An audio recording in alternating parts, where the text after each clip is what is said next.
Hello, hello, hello, Diva. All right, I've been trying to do this thing for quite some time. This is like take number 1,000,001. Trying to get this particular session out. I just came back from a show.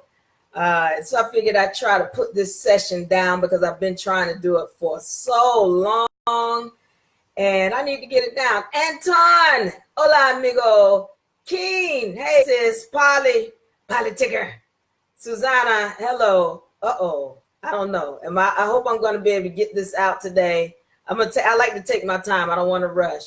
But I see, listen, if my video starts breaking up, let me know. This is a very deep topic here. The importance of the village and why we must return to it. Hello, everybody, mi amigos in Argentina. Hola. All right, essays in English. I hope that this video comes through. It looks like it's giving me a little few issues. I can't tell. But if I break up, let me know. If you can hear me okay, let me know. Anton, I'll call you. But brother, you are hard to reach. All right, so, but yeah, we're going to go over this subject. It is a very, very deep subject. And I know, I'm really going to some deep waters. Most people can't travel with me. And what I'm going to say this before I start. A lot of people will say, well, if that's your belief, and if this is your religion, okay, what I present are facts. That's it. It's so that you can go and look up the facts and then find your own truth. So if I'm asking you, are you familiar with universal laws? If I ask you, do you know what the molecular breakdown of a female and a male is? If I'm asking you if you understand what the laws in this dimension are and what the laws even of just the society, and you're telling me you don't know, then what I'm going to suggest you do is that you do some research, because you would be the one with the religion. I only present facts, and I'm presenting them because we need to know. They're not pretty. They're not pretty, and we've been lied to. And so we've got to be willing to look at who we are, look at the society, and understand that if we want it to change, then we've got to change ourselves. So I'm here to deliver this information. I know that some people are going to be shaken by it, but we gotta discuss it. We gotta get it in the open, and then we gotta start dealing with it. So we're talking about the importance of the village and why we must return to it. Also, I need to say to my brothers who know this information, who've done your own research, who have respect for themselves and respect for women, I want to tell you, I love you. I appreciate you. I honor you. Thank you so much. Continue to do your research. And again, I know this information is hard to take because, again, we've all been lied to. We've been brainwashed.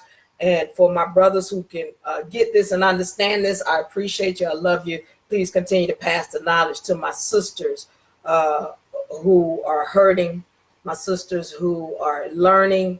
Thank you so much for trying and continuing to look at yourself and being willing to go to the next level, being willing to learn this information. I know some of us are tired and we're like, I can't do it. I don't want to do it. And I just need help. Okay, we're going to talk about that and how we can get back to the help we need, and it be healthy help. All right. There's a such thing as help you're getting, and then you find out these people really aren't helping you. All right. So we're going to talk about that. And again, this subject is going to get very deep, the importance of the village and why we must return to it. We're going to talk about what the village is. We're going to talk about some statistics. We're going to talk about seeing into the mind of the woman so you can understand what you're looking at, and your mind too as well, males and female. But definitely we're going to look into the mind of the woman, and then we're going to talk about rebuilding the village. All right. So once again, thank you all for being here. If I am breaking up, if you can't hear me, if the video is choppy, let me know. Again, I've had a couple of times when I can, hey, Polly, what I'm talking about. I'm going to tell you what I'm talking about. I had a couple of, been trying to get this video out and it's been cutting off and all of that. But so I don't know if that's the spirits or the universe or what, chopping it up, or me. I don't know. But I'm going to get this information out because it needs to be put out. All right.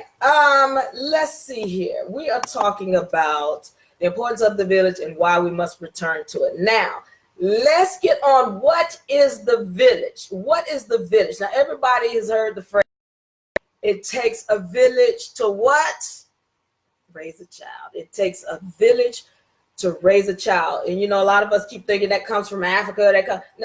Look, again, the vast majority of melanated people are from the Americas. They're from the Americas, not, you know, Africa, as we have been told. Again, that's another lie. Go do your research, all right?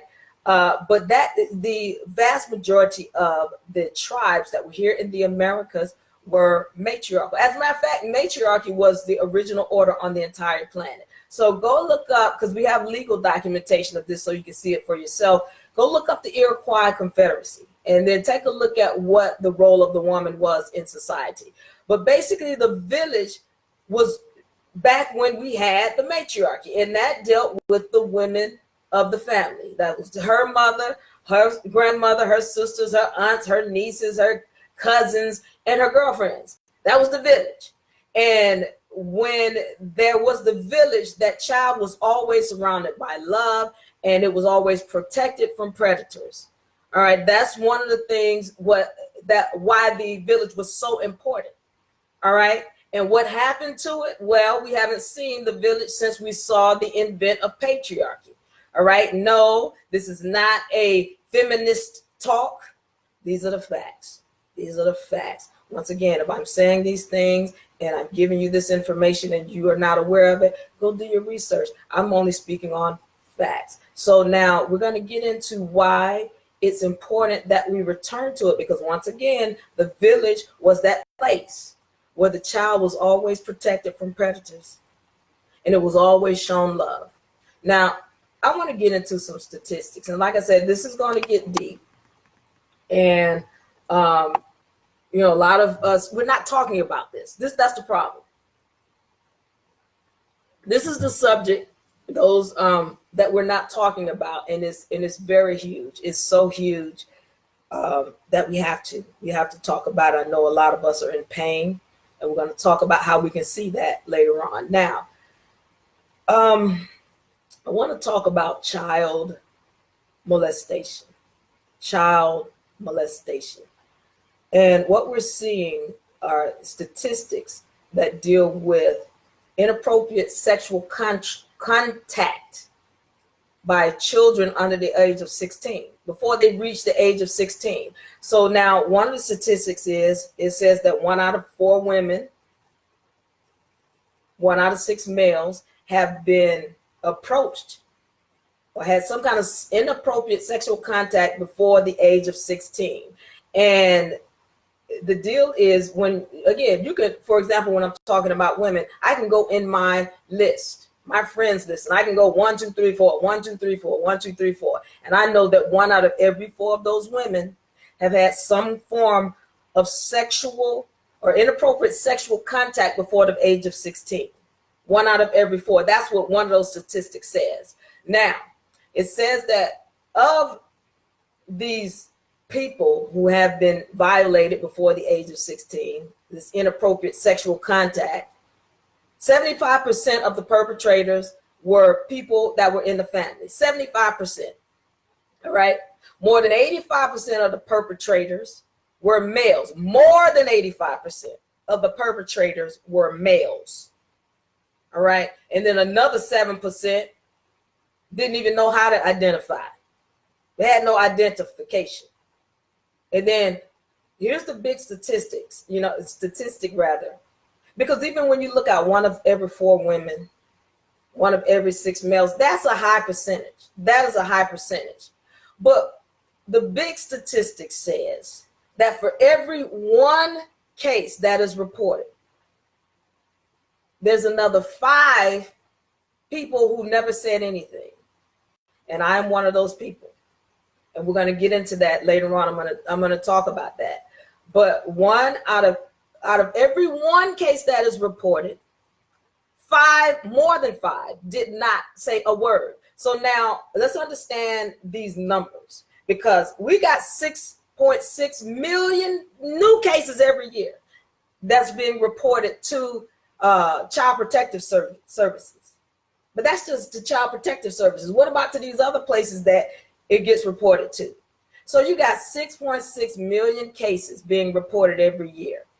All right. What we got to understand is that of those 6.6 million cases, more than 5 people never said a word. So what ends up happening is the number tends to go to 100. When you take that number and then let's just look at it over a 5-year period. We just look at it over a 5-year period, 6.6 million times 5. And that's a conservative figure because these are the ones that did report. Then you multiply that.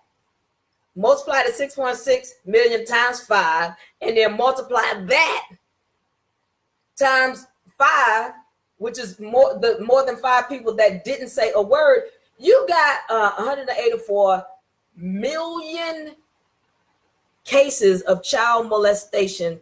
This is the United States alone. We're not talking about anywhere else. I'm only talking about North America. 184 million cases. Let's understand that there's 300 million people in North America. That's almost half the population. That's really, that number is more than half the population. Let's just make it a conservative number, 150 million people. That's half the population that has had, this is in 5 years. We're talking about 5 years, that has had some kind of inappropriate sex act before the age of 16. That's more than half the population walking around with some kind of issue that has happened in their past and is not being addressed. And so we're going to address it today because this is an epidemic that's not being talked about. And so when we want to wonder why there's all these relationships that go the way that they go and all of this other madness that's going on, this fighting and what have you, we're not understanding that there's a lot of pain from people's childhood that's going on that has never been talked about. And now what I want to get into is, how we see what's going on. Because one of the things that I deal with when we're talking about the universal laws is that what's done in the dark must come to the light. And a lot of times we're not understanding what we're seeing in the light. We're just seeing pain, hurt, fear, pain, anger. And we're not understanding that there's a place from which that comes.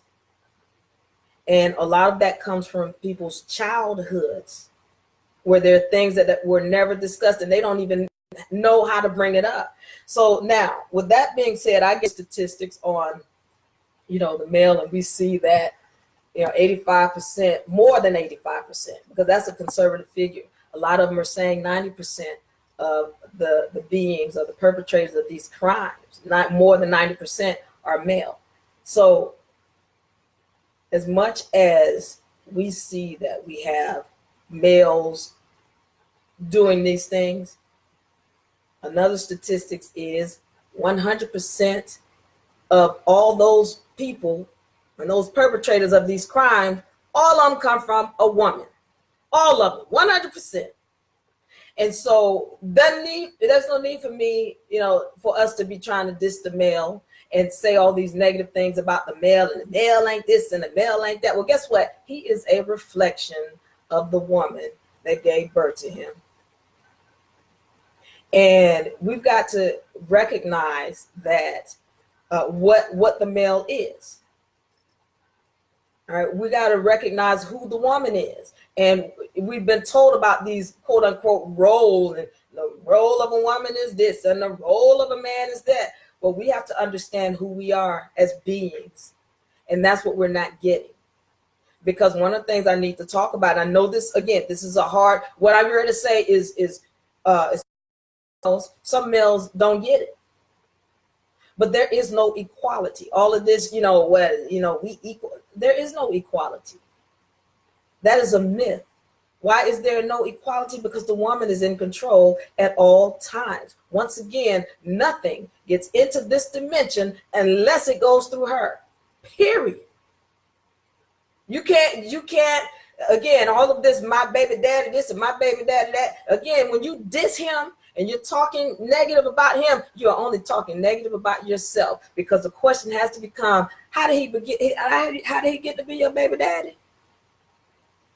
You consented, first of all, to him. Now, if this being is not worthy of planting seed, why did you allow him to plant seed? You are the gatekeeper. You are the one with all of the power. And when you allow someone who is less than deserving of planting a seed, then the problem is you. Then you got to look at yourself. What is going on with us women and the women in society that would allow these males, who they go on to call this and that, to plant seed in them? You got, again, this is harsh, because now we got to start really looking at ourselves. We got to get to the bottom of this. And we're always at the top. Well, men just need to step up, and men just need to, they don't have no control. They have no control other than what you give them. The same with the matriarch when it first started. The male only has a role that is given to him by a woman. So if you have let a male who's less than worthy plant seed in you, and now you want to talk trash about him and he's this and that, well, the problem is you. You are the one with all the control. He can't plant seed unless you give him the opportunity to do so. So we've got to be honest about that. We've got to understand. Now, the more I speak to women and I hear about how there's this, oh, well, my child is feels abandoned and my child feels this. Again, these are reflections, because as I talk to these women, I'm finding they were in pain long before the baby daddy got into the picture, much less the baby itself. They were in pain.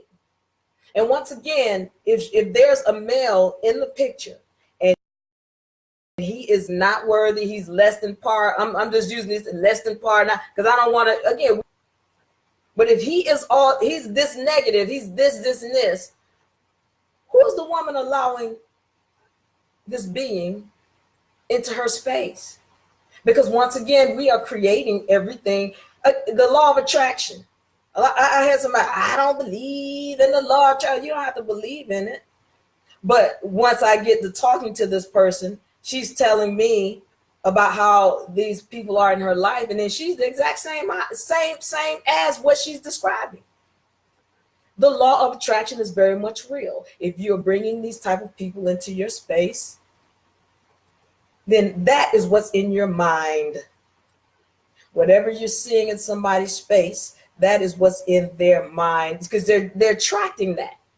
All of these beings, these people, these spirits, they're energies, and we attract energy. So if she's not understanding who she is, if she's got all these things in her mind, we can see it by looking at the man she's with.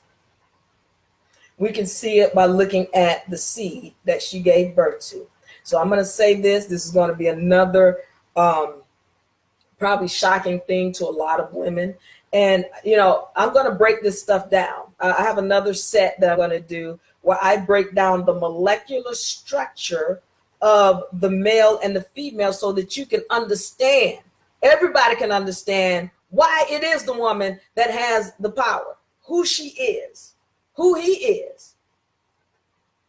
But one of the things we have to understand is that all males, and this is not a diss, again, I love my brother, but these are facts. All males are born out of chaos, all of them, right? What does that mean? It means that if there's a male being born, the woman was in chaos or turmoil at the time of the pregnancy. Once again, I'm going to do a session where I break down the molecular structure of the male and the female, so that you can fully understand who she is, who he is.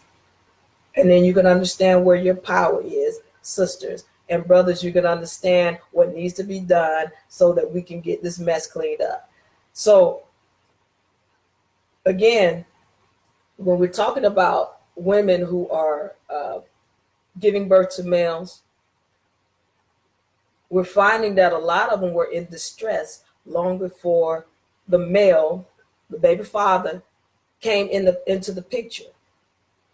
And again, you got to ask yourself, if she's drawing this being to her, what's going on in her mind? Where this being who's all about chaos, all about, whatever. It could be beating her. It could be just causing drama, whatever it is. We've got to understand, what is it about her that drew him in the first place, this kind of character. And then when she gives birth to this male being, she's just told us she was in distress. Again, you don't know that because this is scientific knowledge that's being hidden from us. I'm going to share that and reveal all of that as well, so that we can fully understand what's going on and why the woman is the one who has all the power, the one who's in control, and that there is no such thing as equality. There is no equality. If she doesn't consent, nothing gets into this dimension, nothing. She is the gatekeeper. And because she's not understanding her powers and her energies, she's not understanding her role and her place. She doesn't understand nature. She doesn't understand this ass backward society that we're in. She continues to be the problem. It's not him. The 85%, 90% of males that's doing all this child molestation. So let's understand this. When you've got this kind of, children that are being subjected to this kind of behavior, they grow up to produce other beings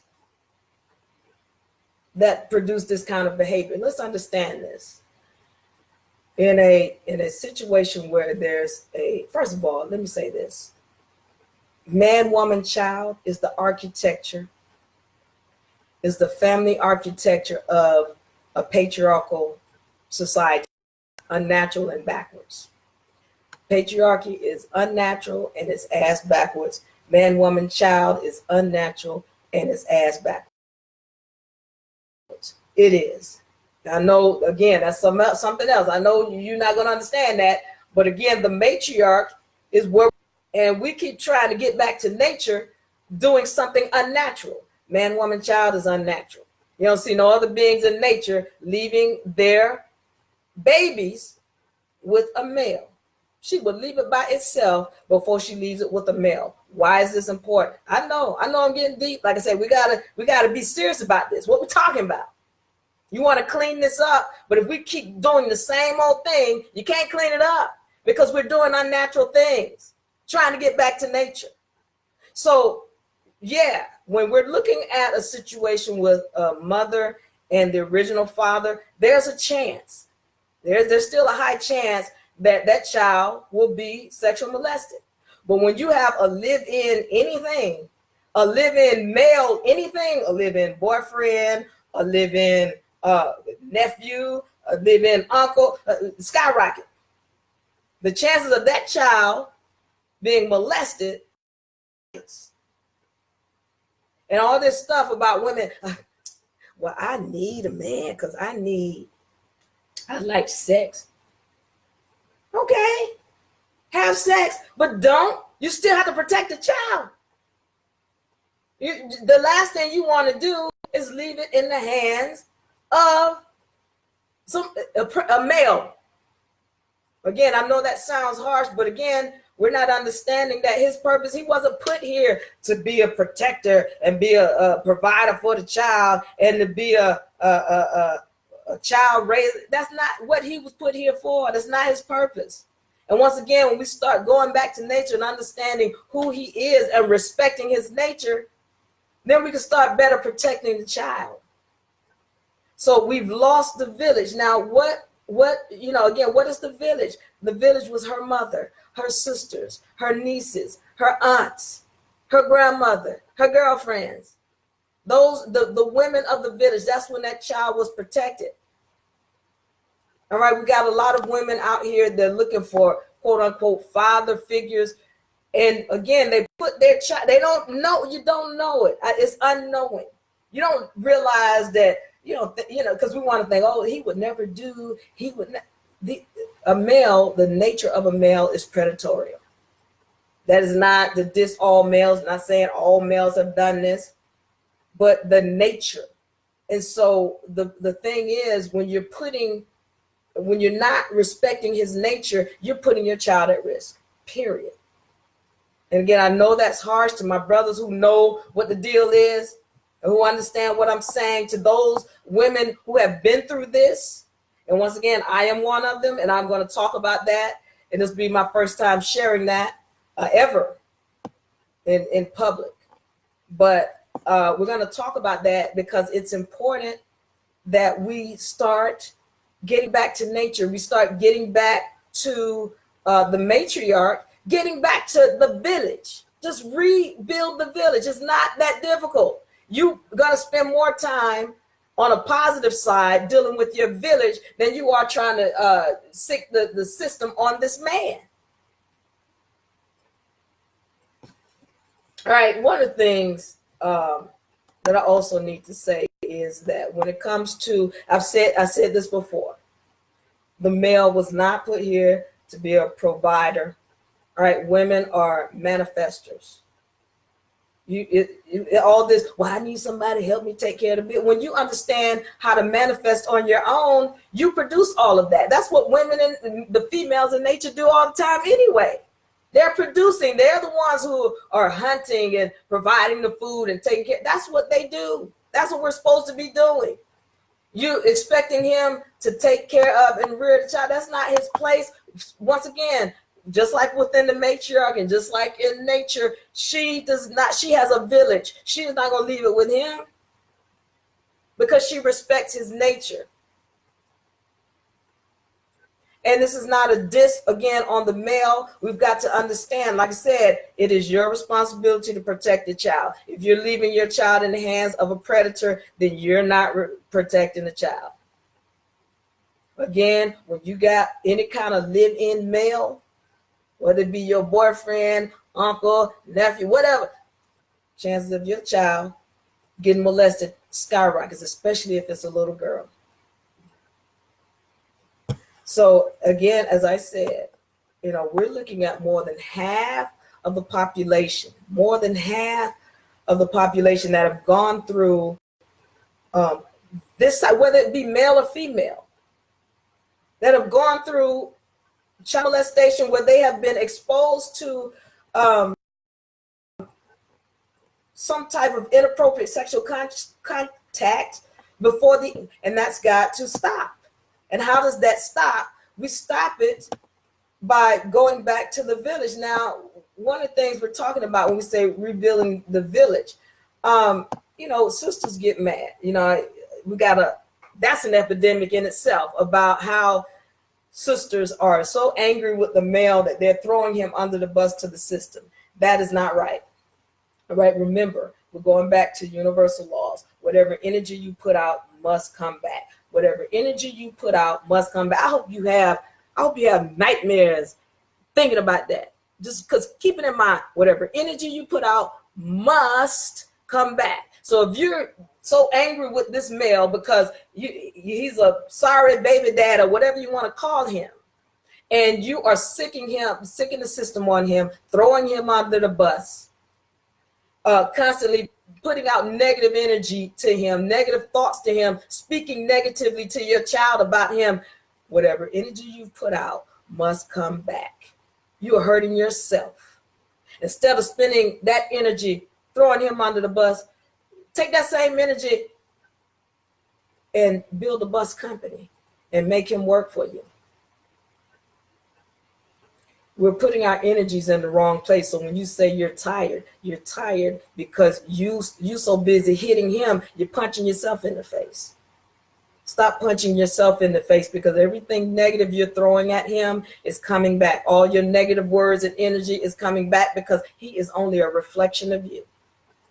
So this is why, we want to focus on where we're putting our energies. Now, one of the things when we're talking about rebuilding the village, again, it doesn't have to be, somebody in your family, but when we're talking about women, all right, you want to get with, it could be your girlfriends, it could be other business women. It could, again, let me give an example. I've come across some situations where women have come together. And for example, in this one case, there was a group of women that took turns keeping the children every day, one day out of the week. So what would happen is they would keep the children, or one person would keep the children, and then the other person would have time to go and work on their business. So that's, if you get five women doing that, and every day one woman is taking care of the child, and then the other 4 days, all the other women got a chance to work on whatever business they have, that's your village. And you're able to work from home and do your business or whatever else you want to do. But this is what we're talking about when we're saying, rebuilding the village. We've got to become more creative about rebuilding the village. Now, I want to talk about this because I'm going to talk about, I've been going on about the village, what the village is. I'm going to talk about my personal story that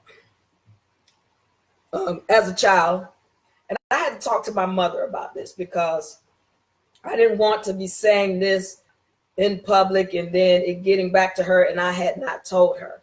So I talked about how there are, for every one child molestation case reported, there's one that is not, there are more than five people who never said anything, and I am one of those. And I know there are many, many other sisters who are in pain because of this and who haven't said anything. And so I just want to share my story because maybe if I share my story, it'll help somebody else. But so if you got children in the room or whatever, and you don't want them to hear this, they need to exit stage left.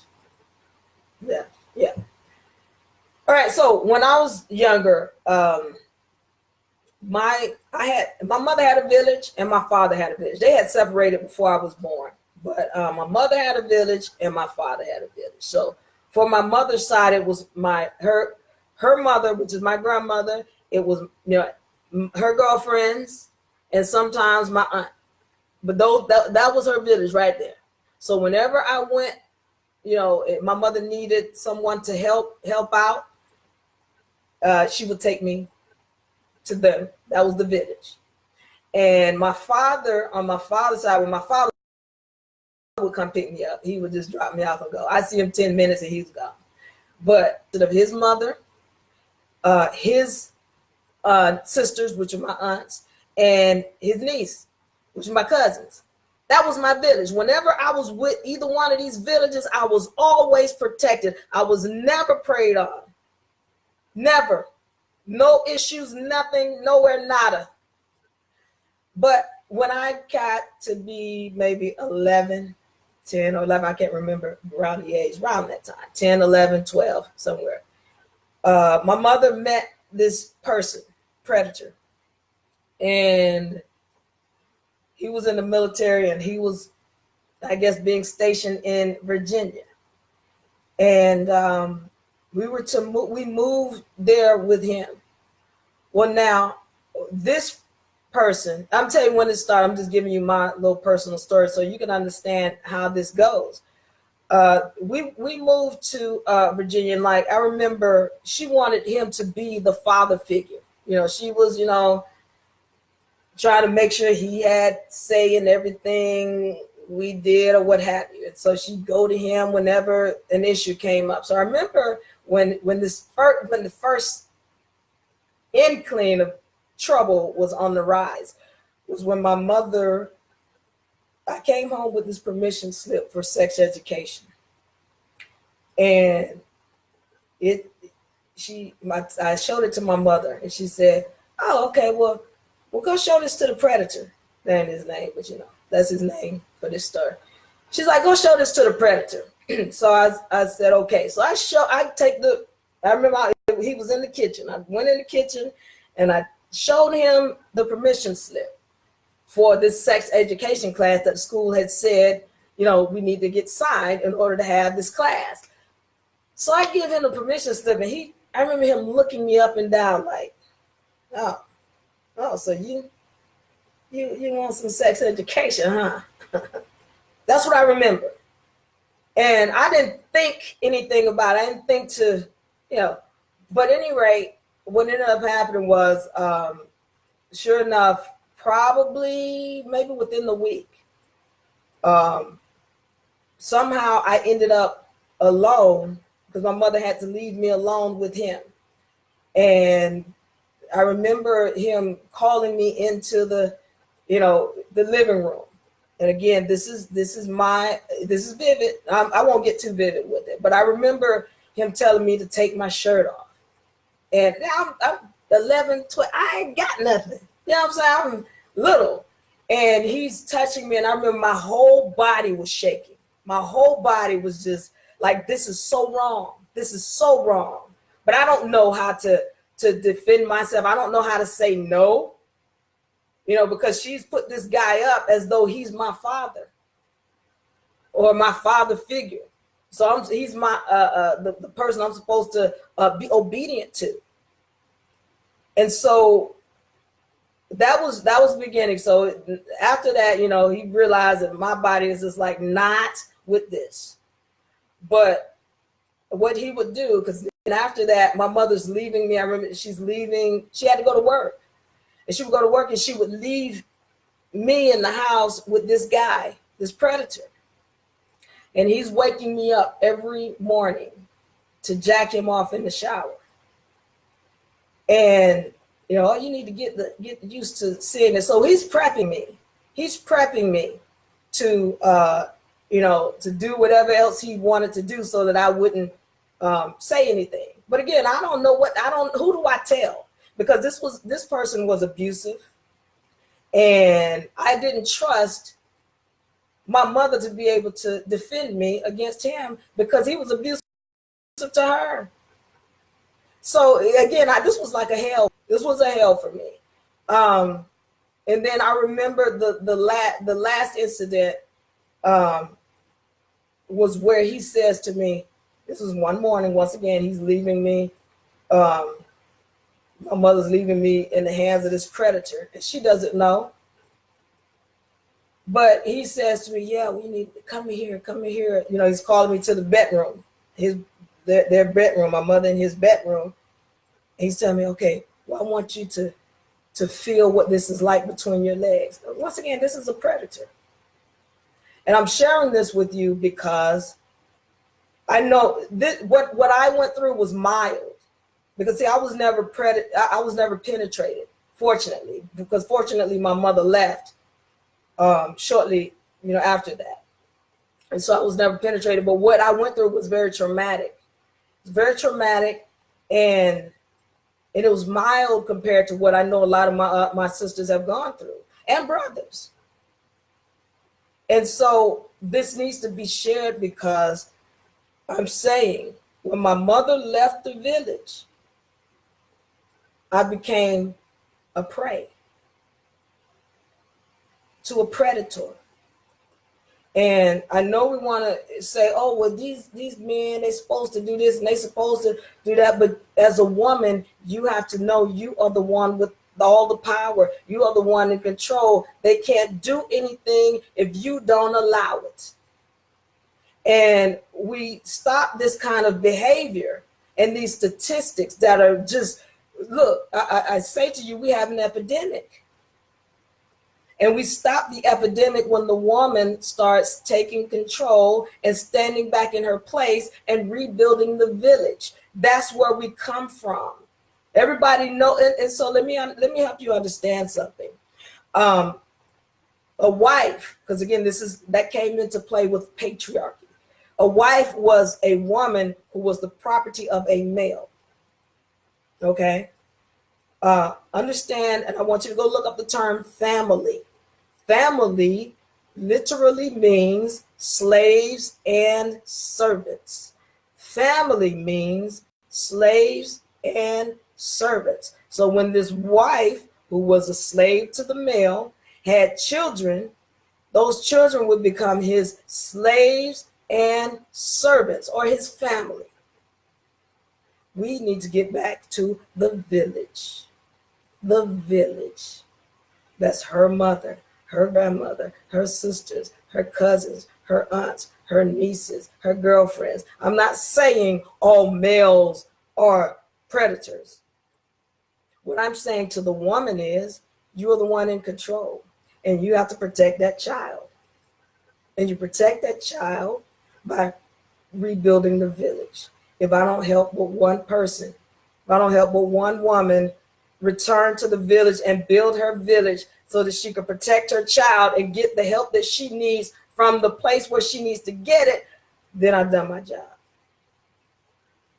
To my brothers, once again, there is no animosity, there is no hate. I'm not saying all brothers do this. I'm not saying all males are capable of hurting someone. What I'm saying is, to the women, rebuild the village so that we can stop this epidemic. And we're going to have to start talking about this, because once again, our problems run way deeper than what we're looking at up here on the surface. The woman is in turmoil. She's in turmoil. When you see a situation where there's a lot of males in the society, that is a vision into the mind of the woman. She's in turmoil. When I say she, I'm talking about she, meaning the whole society. She's in turmoil. Okay, we can get her out of that, and we can start rebuilding, start cleaning up this mess that we as women have created by returning to the village. I hope that I've helped somebody. I know that my story was vivid. I hope that can help somebody else with their own issues that they're going through, because we're not talking about this epidemic that we have. Once again, I'm yours truly, Diva Lyri. I hope I helped somebody. I know that this was a deep topic, but we're ready to dive even deeper than this. Diva Lyri, I'm out. Peace.